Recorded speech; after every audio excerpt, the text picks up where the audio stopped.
Hi future host, my name is Q and I will be teaching you how to do Airbnb without owning property. In this topic, we're going to be covering the two different ways in which you can do that. One of them will require capital, whereas the other one is absolutely free. So let's get into it.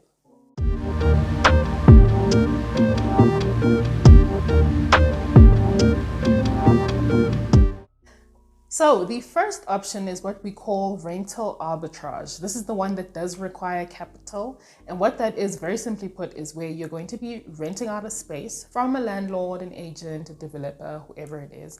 And you're renting out the space with the permission from them to use the space for your Airbnb business.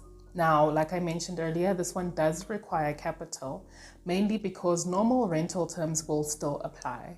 And when we say normal rental terms, we mean the same procedures that you would have to follow if you were renting out a space for yourself, you would have to follow for rental arbitrage as well. For example, you would have to go through an affordability check first.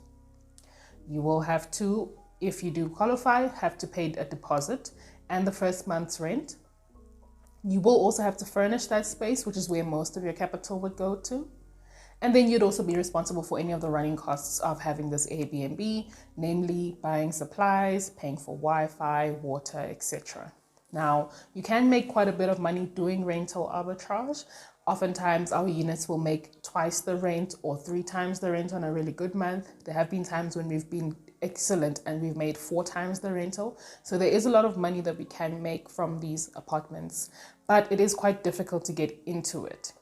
Mainly because a lot of our leases will already state that subletting is not allowed. And this is a form of subletting. So for that reason, when you're looking for spaces to do rental arbitrage on, you want to be a bit particular about who you are approaching to take on a rental from.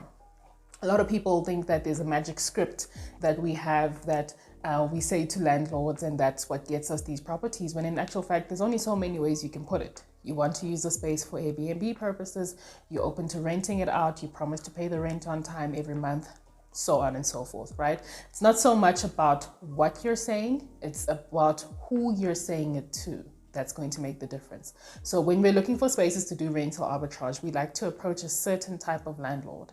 And these landlords are what I like to call tired landlords.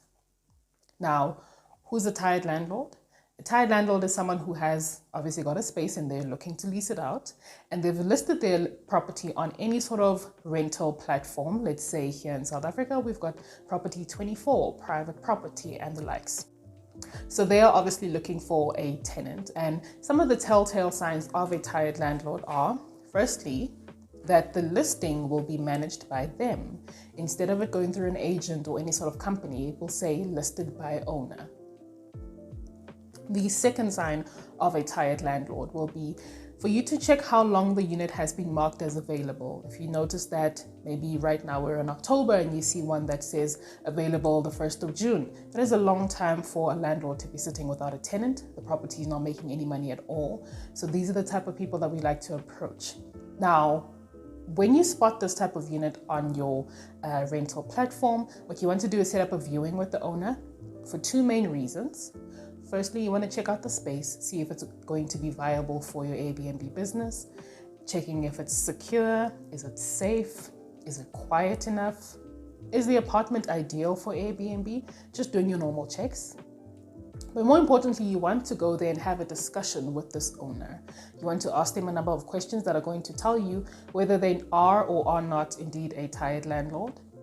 And you'll be asking them questions like, how long have you been a landlord?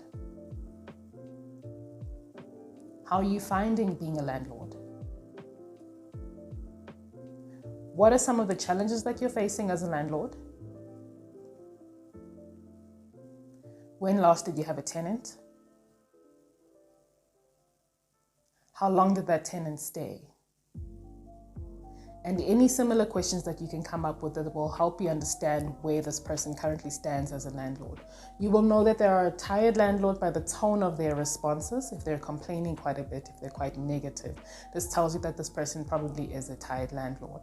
What's been happening here is that they probably have not been receiving what they might have anticipated when becoming or starting off as a landlord. They either are struggling to find tenants or struggling to keep tenants. Either way, they're not making the type of money that they would hope to make on that space, and that puts them in a bit of a desperate position. And we want to take advantage of that desperation, right? So these are the type of people who often give us these spaces for rental arbitrage purposes because they have a reason to say yes. The alternative is for them to continue not making any money from their property, struggling to find tenants, struggling to keep tenants. And when you're approaching them from a business angle, you are promising to pay the rent on time every month, regardless of how many bookings you might have gotten. It sounds way more long-term and it sounds way more concrete than what they've been previously experiencing. So these are the type of people that we get these properties from, tired landlord. Now, there are other ways in which you can get these properties, just depending on your very specific set of circumstances. For example, myself, I was able to get my first property from someone who was not necessarily a tied landlord. It was just a landlord who I had built a good relationship with. I had been staying there for a couple of months. I was in good standing with them.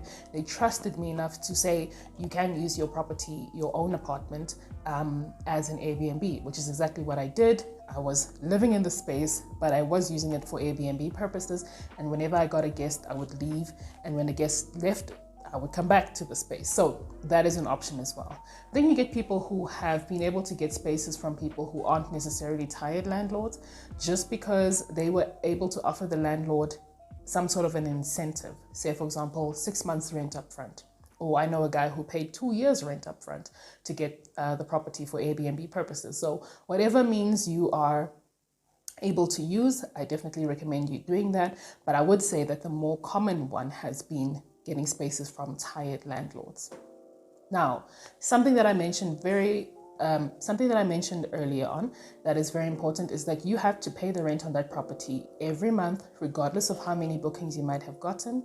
And you do need to consider this when looking to start an Airbnb rental arbitrage business. When you're searching for an apartment, yes, we obviously want to go for the nicest looking apartments, but those often come with a very high price, right? And you need to consider the fact that some months on Airbnb are not going to be great. It is normal. We have some off seasons, and in those off seasons, you might not make your target.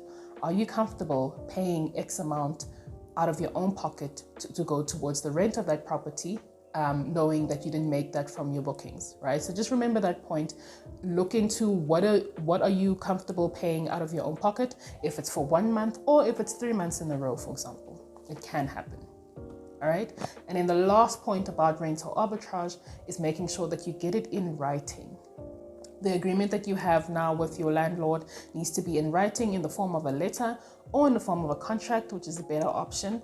Just make sure that you're not signing any lease and you're not sending through any deposits before you have written consent from the owner of the property or from the landlord or the agent, whoever you might have gotten permission from, stating that they have granted you permission to use the space for Airbnb purposes for whatever period of time. So that is rental arbitrage. The next topic, we'll talk about co-hosting, which is the option that is absolutely free.